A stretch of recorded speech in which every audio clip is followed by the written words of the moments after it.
Hello friends, જય Shri Krishna. Welcome back to my YouTube channel. Good morning. તો અત્યારે તો આ ટાઈમે જ ઉઠાય નો અત્યારે વાગી 7:15 અને ટિફિન નાસ્તો બધું થઈ ગયું છે 7:15 થયા ને ત્યાં. કારણ કે આજેનું રીઝન શું છે તો જો ગામડેથી પાર્સલ આવ્યું ને એટલા માટે પછી નીંદર ન આવી તો ઉઠી ગયા. આ મકાઈ ને રીંગણા ને ખાખડી પણ આવી ગઈ જુઓ.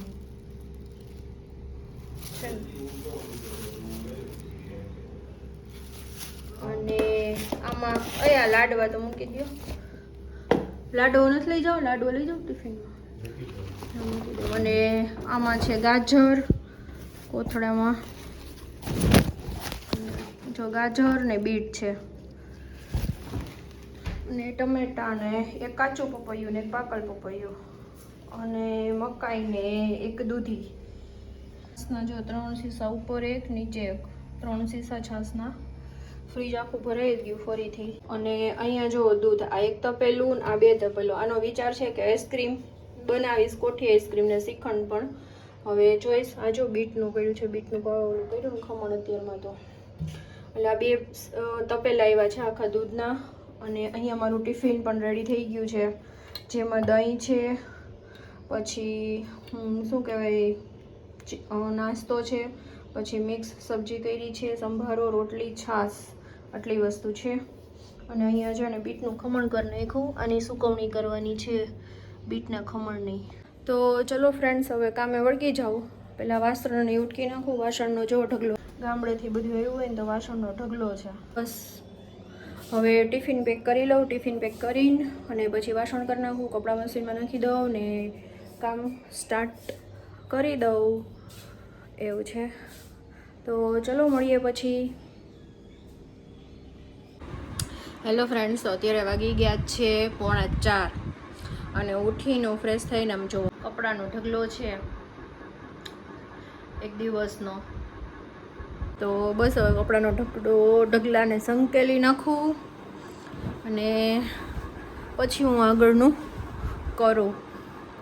તો ચલો ફટાફટ કપડાના ઢગલાને સંકેલી નાખું. આમાં કલર તો વયો ગયો છે પણ થોડો છે એવું લાગે છે, એટલે પાછો ફરી વોશ કરીશ. અને બીજામાં તો બધામાં વયો ગયો છે, વાંધો નથી. તો ચલો મળીએ પછી.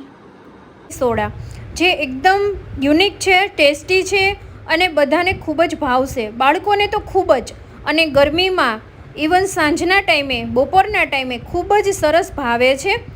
અને એકદમ ખાલી 2 જ મિનિટમાં બની જાય છે. અને કંઈ પણ વધારાની આમાં તમારે ઝંઝટ પણ નહીં રહે, એકદમ ઇઝી રીતે બની જાય છે. અને કોઈ ગેસ્ટ આવવાના હોય તો અગાઉથી તમે થોડી પ્રિપેરેશન કરી રાખશો તો પણ ફટાફટ બની જાય છે. તો ફ્રેન્ડ્સ, આજે દ્રાક્ષની સોડા રેસીપી બનાવવાનું સ્ટાર્ટ કરીએ. વિડીયો સારો લાગે તો લાઇક, શેર અને સબસ્ક્રાઈબ કરજો.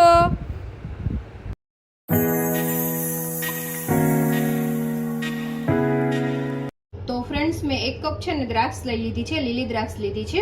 એને આપણે એક મિક્સી બાઉલમાં લઈ લેશું. અને તમારી દ્રાક્ષ જો ખાટી હોય તો તમારે ખાંડ એડ કરવાની છે, નહીંતર તમે સ્કીપ પણ કરી શકો છો. તો અહીંયા હું 2 ચમચી ખાંડ એડ કરીશ, કારણ કે આ જે સોડા શરબત છે ને ખટમીઠું હશે ને તો જ સરસ ટેસ્ટી લાગશે, એટલા માટે. અને બસ થોડું એવું પાણી એડ કરવાનું છે કે ગ્રાઇન્ડ છે ને આપણું ઇઝી રીતે થઈ શકે, એટલા માટે. બસ ખાલી એટલું જ પાણી એડ કરવાનું છે ને આને એકદમ સરસ રીતે આપણે ગ્રાઇન્ડ કરી લેશું.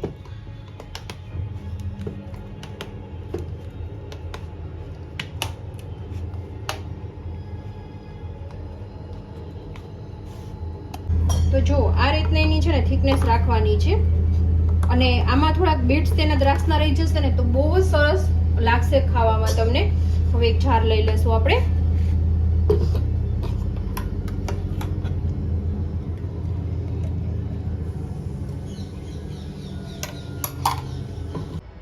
અને ½ ટીસ્પૂન આપણે ચાટ મસાલો કરશું, કારણ કે તેનાથી ટેસ્ટ એકદમ સરસ લાગશે, એટલા માટે. અને હવે આપણે શું કરવાનું છે, સ્પ્રાઇટ લેવાની છે. સ્પ્રાઇટ સોડા આપણે એડ કરશું.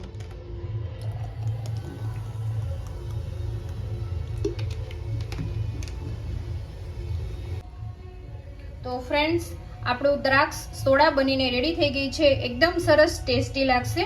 તમે જરૂરથી ટ્રાય કરજો ફ્રેન્ડ્સ.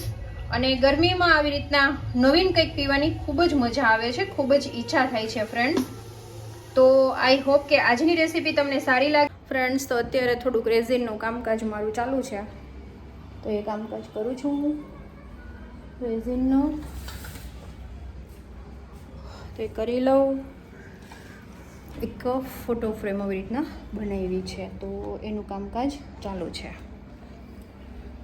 અને ફ્રેન્ડ્સ અમારે ઓર્ડરની ફોટો ફ્રેમ છે, તો ફોટો ફ્રેમ મેં રેઝિનની બનાવી છે ફ્રેન્ડ્સ. અને જો તમારે કોઈને પરચેસ કરવી હોય તો તમે લોકો કોમેન્ટ કરજો, હું તમને નંબર આપી દઈશ અને ઓલ ઇન્ડિયામાં ડિલિવરી પણ થઈ જશે ફ્રેન્ડ્સ. અને તમને કેવી લાગી એ પણ કોમેન્ટ કરજો અને રેસીપી કેવી લાગી એ પણ કહેજો.